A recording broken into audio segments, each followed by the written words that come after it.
Welcome to the New School of Marketing podcast, the place for smart, simple strategies that will amplify your business results. Sharing practical tips, insider knowledge, and actionable advice because marketing is something that every business owner can do. Now, let's get started. Introducing your host, Bianca McKenzie, mum, lover of snow sports, camping, horse riding, and in-demand launch strategist and Facebook advertising knowledge bank. Hey, welcome to the New School of Marketing podcast. I'm Bianca McKenzie, and this is the place where we break down marketing strategies that actually work without the overwhelm. Before we dive in, I want to acknowledge the traditional owners of the land I live and work on, the Palawa people of Lutruwita. I pay my respects to the elders past and present and acknowledge the deep connection they have to this land, culture, and community. Now let's dive in and make marketing work for you. If you've ever looked at marketing and thought, I should probably hire an agency, or if you felt like you can't succeed without spending thousands on professional help, or if you're convinced that DIY marketing will always look amateur compared to what the pros can do, then this episode might save you a lot of money and give you back your confidence. Today, we're going to talk about why most small businesses don't actually need an agency, at least not yet. What they need is a clear plan, the willingness to be consistent, and a bit of good old-fashioned grit. Here's the truth. The difference between businesses that succeed with DIY marketing and those that struggle isn't budget or professional design. It is strategic thinking and persistence. Let's start by talking about why hiring an agency feels so appealing. Your marketing feels chaotic, you're not sure what you're doing, and suddenly you see ads from agencies promising to handle everything so that you can focus on your business. Sounds perfect, right? Hand over the marketing to the experts, pay them a monthly retainer, and watch the clients roll in. But here's what nobody tells you. Most small businesses that hire agencies too early end up disappointed and out of pocket. Not because agencies are bad, but because they hired professional help before they had the fundamentals in place. It's like hiring a personal trainer when you haven't even committed to showing up at the gym. The trainer can't do the work for you. And if you don't have the basic discipline in place, you're just going to waste your money. So before we dive into the DIY approach, let me be clear about when hiring an agency or a marketing professional actually makes sense. So you should consider an agency when you've got a proven marketing approach that's working and you need help scaling it beyond your capacity. So you might be making enough revenue that a $3,000 to $10,000 monthly retainer is not going to break you. You have clear goals, you have clear KPIs, and you'll hold the agency accountable to them. You also understand marketing well enough to actually evaluate whether the agency is doing good work. Or another reason to consider an agency is when you need specialized skills that you don't have in-house, like running complex ad campaigns or technical SEO, search engine optimization. You should not hire an agency when you're hoping that they'll figure out your marketing strategy for you, or you can't clearly explain what you do, who you serve, why it matters. And don't hire an agency if you haven't tried DIY marketing consistently for at least 6 months. And don't hire an agency if you're spending more on the agency than you're making in revenue. An agency is not going to magically solve all your business problems. Right.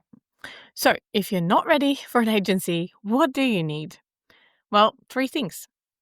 You need a clear plan, you need the right systems, and you need the grit to stick with it. So let's break down each one. Building your marketing plan. A marketing plan, it doesn't need to be a 47-page document. it needs to answer just a few questions really clearly. Question number 1, who are you trying to reach? Get specific about your ideal customer, not just demographics, but their actual situation, their challenges, their goals. If you cannot describe your ideal customer clearly enough that you could spot them in a crowd, your targeting is going to be too vague. Question number 2, what do you want them to feel, know, and do? What's the one thing you want people to understand about your offer? How do you want them to feel when they think about your business? What specific action do you want them to take? Question number 3, where will you reach them? So, based on where your ideal customers actually spend their time, choose 1 or 2 primary channels, not 5 platforms, just 1 or 2 where you'll show up consistently and well. Question number 4, what will you say and show? Plan your key messages and your content themes. What stories will you tell? What problems will you help solve? What value will you provide? Question number 5, how will you measure success? So pick 3 to 5 metrics that actually matter to your business. Things like leads that you've generated, conversion rates, sales that you've made, not just likes and followers. And that's it. That's your marketing plan. 5 questions. Write it down in, 2 to 3 pages max. And if it's longer than that, you're overthinking it. Once you've got a plan, you need a system that will make execution sustainable. And this is where most DIY marketers fall down. They try to wing it every day instead of actually building repeatable processes. So your first system is content planning. Set aside 2 to 4 hours once or twice a month to plan and batch your content. Don't create content on the fly every day. That's exhausting and it's just going to lead to inconsistency. Create a simpler content calendar. It can be a spreadsheet, a Trello board, maybe even a physical planner. Just have somewhere that you track what you're posting and when. Develop content buckets. So 3 to 5 themes that you rotate through. For example, client success stories, educational tips, behind the scenes, problem identification, service promotion, and that makes content creation much faster. Now, tune into last week's episode because I spoke a lot more about content and what stages of the journey that you need to create content for. All right, system number 2, scheduling and automation. Use scheduling tools to batch your posting, whether it's Meta Business Suite, Later, Buffer, or whatever. Just pick one, use it to schedule your posts in advance. Set up email automations for new subscribers. So even a, simple 3 to 5 email welcome sequence is better than nothing. Even 1 email is better than nothing. And create templates for recurring content. If you post testimonials regularly, have a template. If you share tips, have a format. Templates are going to save you so much time and they also create consistency. System number 3 is engagement and follow-up. Block out specific times for engagement. Maybe it's like 20 minutes in the morning and 20 minutes in the evening. Don't let social media engagement eat your whole day, but do it consistently. Have a system for capturing leads and for following up. And it could be as simple as a spreadsheet where you track your inquiries, when you last contacted them. I use an Asana board for mine. You could do a Trello board. Create a routine also for asking happy customers for testimonials and for referrals. Don't leave this to chance. Systemize it. If you've worked with them, send them a follow-up email. Have it all templated just so you can just email them straight away after your session. System number 4, measure and review. So set a recurring monthly appointment with yourself to review your metrics. Track what's working, track what's not working. If you don't do this, you're just going to get into this hamster wheel and you just keep moving. Do it. Keep literally a simple wins tracker. Note when content performs well, when you get an inquiry, when you make a sale, because that will help you spot patterns. And make adjustments based on data, not on your feelings. Just because you love the post doesn't mean it was effective. Let the numbers guide your decisions. Now, here's the uncomfortable truth. Even with a great plan and solid systems, DIY marketing requires grit. It requires showing up consistently even when you don't feel like it, even when engagement is low, even when you're not seeing immediate results. And here's what grit looks like in marketing. It looks like consistency over perfection. So posting regularly with good enough content beats waiting for perfect content that never goes out. Done is better than perfect when it comes to marketing. It's literally one of my favorite sayings. Done is better than perfect. Get it done. Another one is persistence through the plateau. Most people actually quit right before things start working. They post consistently for 2 months, they don't see massive results, and they give up. But the reality is, it often takes 3 to 6 months of consistent effort before you build real momentum. You need momentum. The next one is learning from failure. Not every post will perform well. Some campaigns will flop. And that is not a reason to quit. That is data to learn from.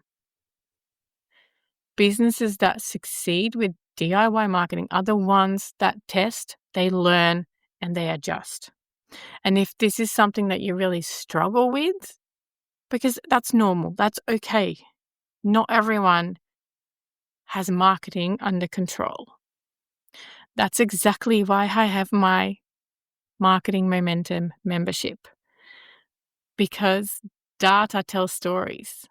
And inside the Marketing Momentum membership, we go through every stage of marketing that you need to sell your course, your membership, your coaching. And also, we look at the data every month. We have calls with each other. And we look at the data. What does the data tell us? Oh, not enough people clicked. Okay, well, we need to work on our messaging. Oh, lots of people clicked, but they didn't take the action. Oh, we need to look at the landing page.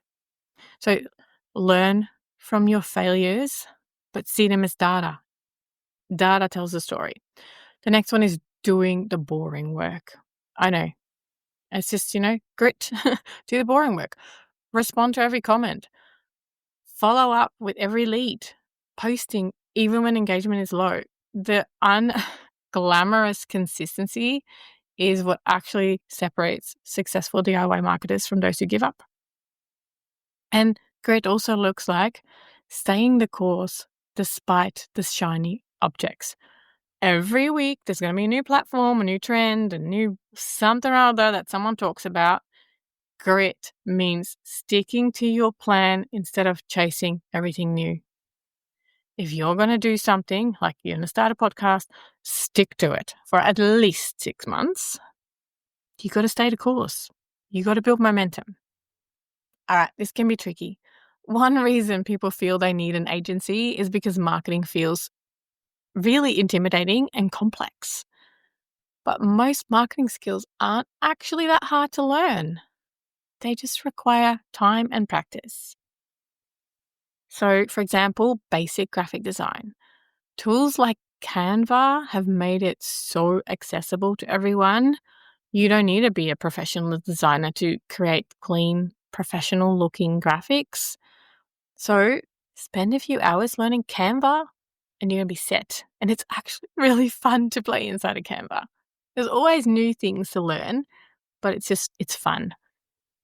Another one is copywriting. You don't need to be a literary genius. You just need to be clear. You need to speak to your audience's problems and include calls to action. So you can read books on copywriting, or you might do a course on copywriting, or, we've got AI now as well. And I love AI, but you really have to be mindful of what you ask it to do. The better your prompts, the better your outcomes. So, yes, I love AI for things like copywriting, but you still need to know enough about it before I think you can get good results from things like ChatGPT. So, learn the copywriting formulas. Practice. It's not that hard, but you do really need to know it. Another one is social media management. The platforms want you to succeed, so they basically provide you free resources teaching you how to use them effectively.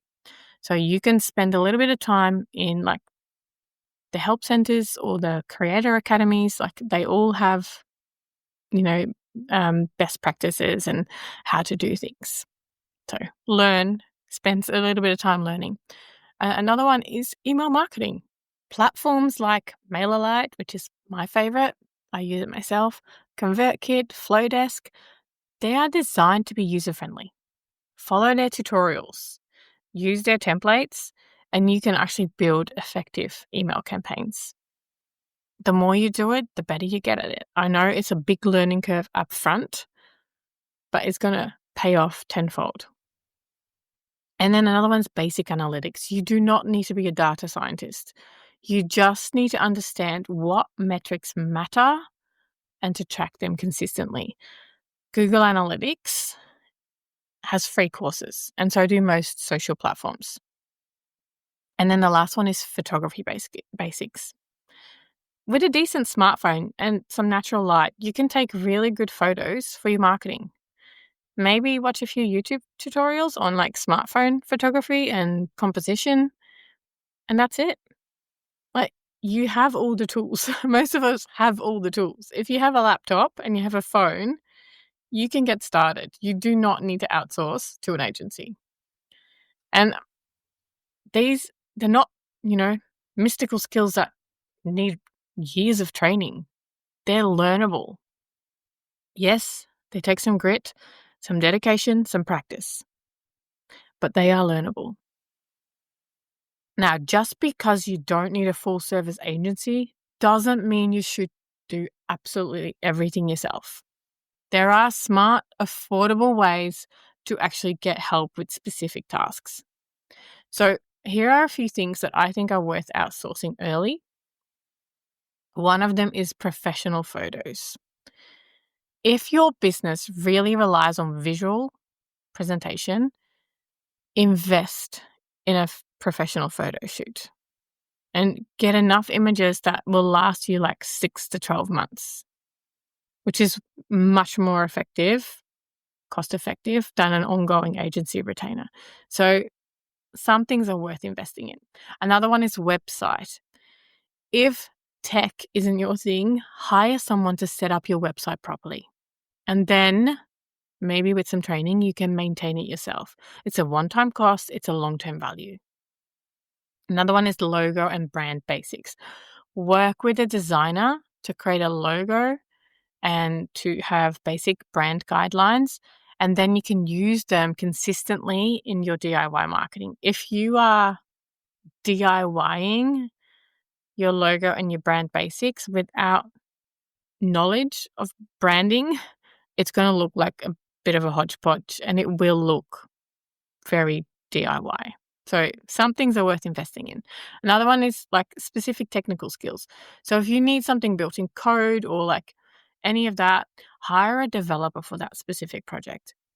Or if you need like complicated spreadsheets or automations, get a specialist in for that task. Now, there are a few things that I think you should keep in-house, and that is content creation. So your content needs your voice and your expertise, and an agency can't really replicate your unique perspective and knowledge.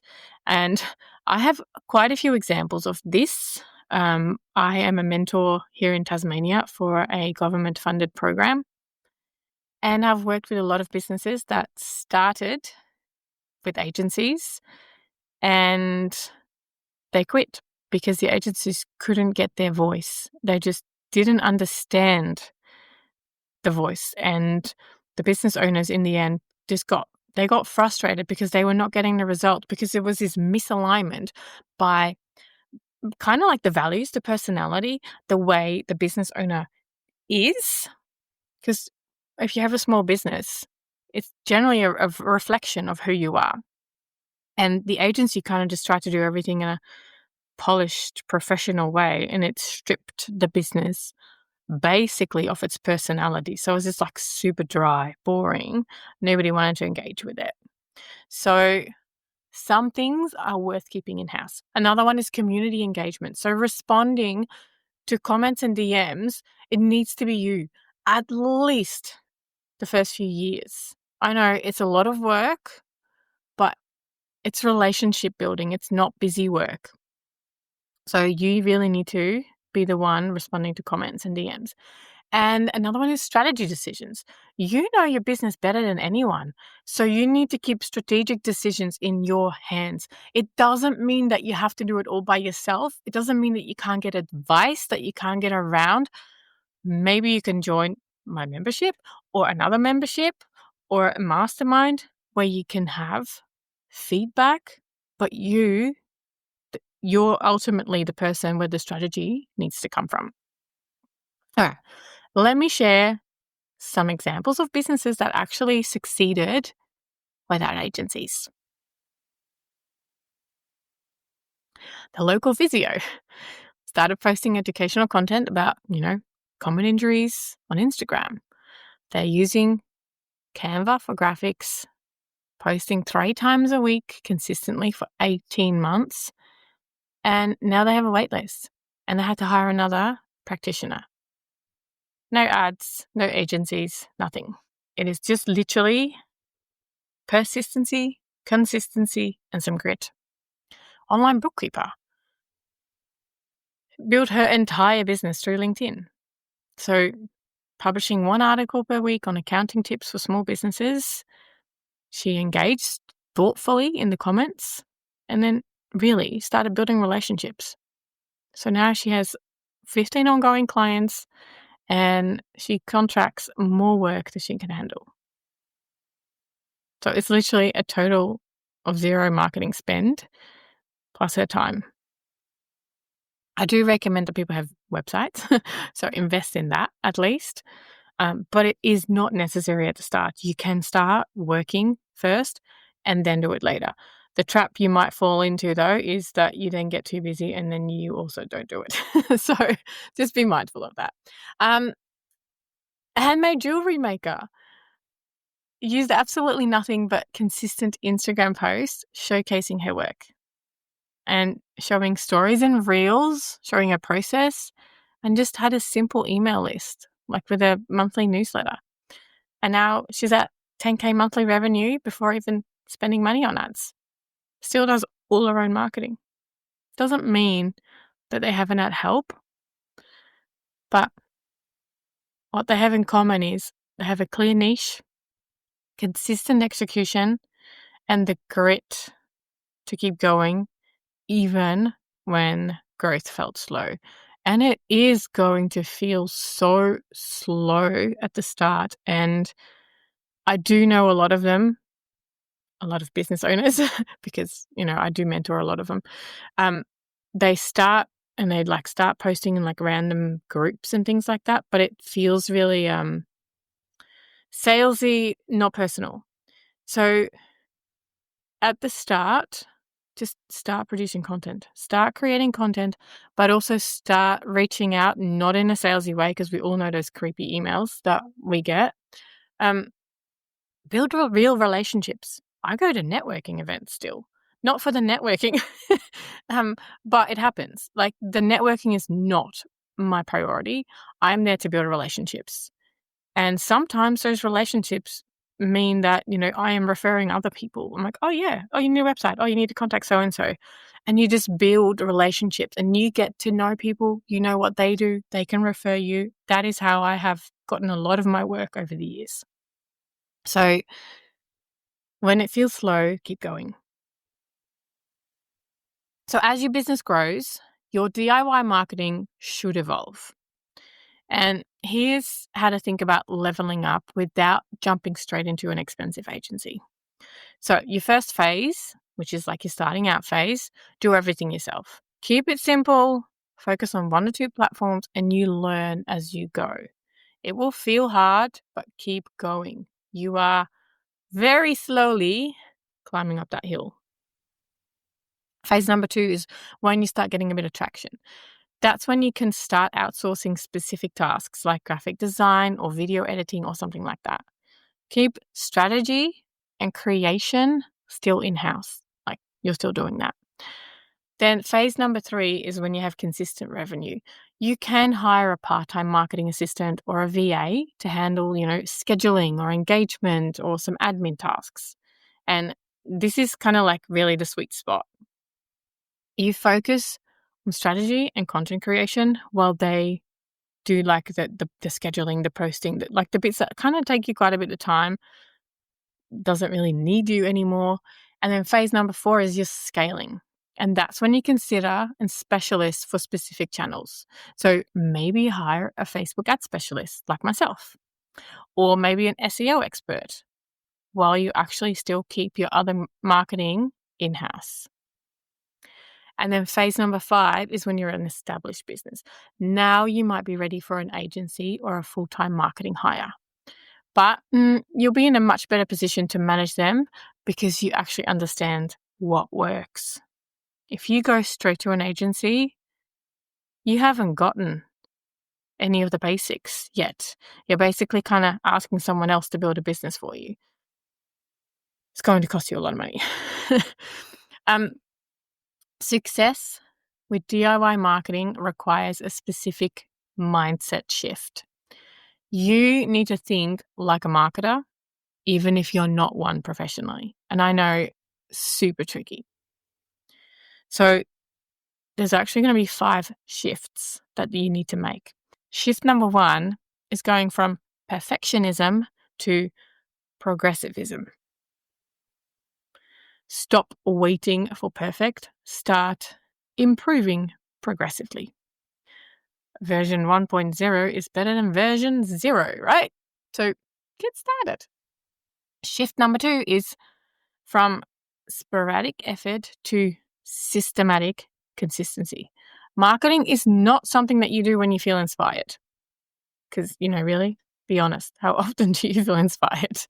It's something that you systematize and then execute consistently. You have to. And if you need help with that, come and join us in the Marketing Momentum membership. We definitely will hold you accountable. Shift number 3 is from hoping to testing. Don't hope that your marketing works. Test it, measure it, and then optimize it based on the data. Like I said, data will tell you stories. It will help you improve. Shift number 4 is from imitation to adaptation.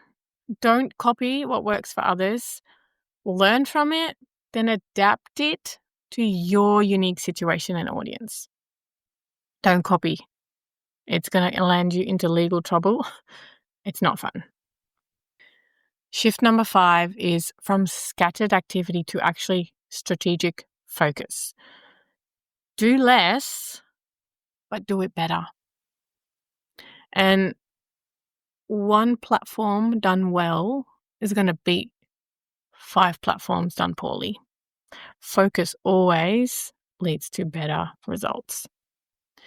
Now, let's be honest. Let's talk about costs, because people often underestimate the real investment of DIY marketing. So we're going to run a comparison side by side. So agency costs. Generally, the retainer is anywhere from $3,000 to $10,000 per month.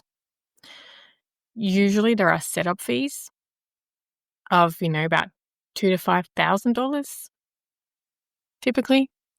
And then if you're getting them to run ads, then there's ad spend on top of the retainer. And a lot of them have minimum commitments, 3, 6, 12 months. So for your first year, you'll be looking at anywhere between $40,000 and $125,000. What are the costs of your DIY? Well, your costs are your time, usually 5 to 10 hours per week. You need your tools. probably between $50 to $200 per month. But that's like your scheduling tools or your design tools like Canva, your email, that kind of thing. Then there's education. Could be courses, memberships, books. That's usually between $5,000 and $2,000. And they can either be a one-time fee or it can be an ongoing, membership kind of thing. And then there could be the occasional outsourcing, which, might be like, I don't know, $500 to $2,000 per year, maybe slightly more if you're getting your website done, depending on what the website requirements are. So for your first year, it'll be $3,000 to $7,000 plus your time. And look, your time is valuable, but it is really about the investment in starting and growing your business. And the question isn't just about money. It's about whether you have the time and the willingness to invest it in learning and actually executing. But for most small businesses, especially in the early stages, DIY is the smart choice. So there you have it. Just talked about why you probably don't need an agency yet and what you need instead. The key takeaway is that, look, agencies are brilliant. They're brilliant for businesses that have proven marketing systems and they need help scaling. But if you're still figuring out what works, you will get more value from building your own knowledge and building your own systems. So here's what I want you to do. If you've been considering hiring an agency, pause on that decision and instead create your 2 to 3 page marketing plan using the framework that I shared. Answer those 5 key questions really clearly, then commit to executing that plan for yourself for at least 3 months before you make any hiring decisions. And if you're feeling overwhelmed by everything that we've covered today, and you might be thinking, oh, I need help figuring out where to start or any of that, I've got something for you. My Marketing Momentum membership is designed specifically for people like you who want to take the DIY approach, but they don't want to figure it out all alone. And here's the thing. The reason your marketing feels chaotic isn't because you're not doing enough. It's because you might be doing too many of the wrong things. So inside the membership, you'll get frameworks, templates, step-by-step guidance to build your marketing system without the overwhelm. I'm going to help you to identify what to do, who to talk to, all of the parts. You're not doing it alone. You get monthly group coaching calls where you can bring your specific DIY marketing challenges. You get access to a community of other course creators and other business owners who are building their marketing systems, and ongoing support as you implement. This is exactly what you need if you're going to DIY your marketing, but you're confused and you want expert guidance and accountability to make sure that you're actually focusing on what works. No more wasting hours on marketing tasks that get you nothing. If you want to know more about the Marketing Momentum membership, you can go to thenewschoolofmarketing.com/membership. And I really can't wait to actually help you with your marketing. Remember, you are more capable than you think. With a clear plan, the right systems, some good old-fashioned grit, you can absolutely succeed with DIY marketing. Save that agency money for when you really need it, when you're ready to scale, when it's already working. Until then, do it yourself. All right. If you found this episode helpful, please share it with someone else. Sometimes we all need permission to just trust ourselves, start where we are, and as hard as it is, DIY the things. We can do hard things. See you next week.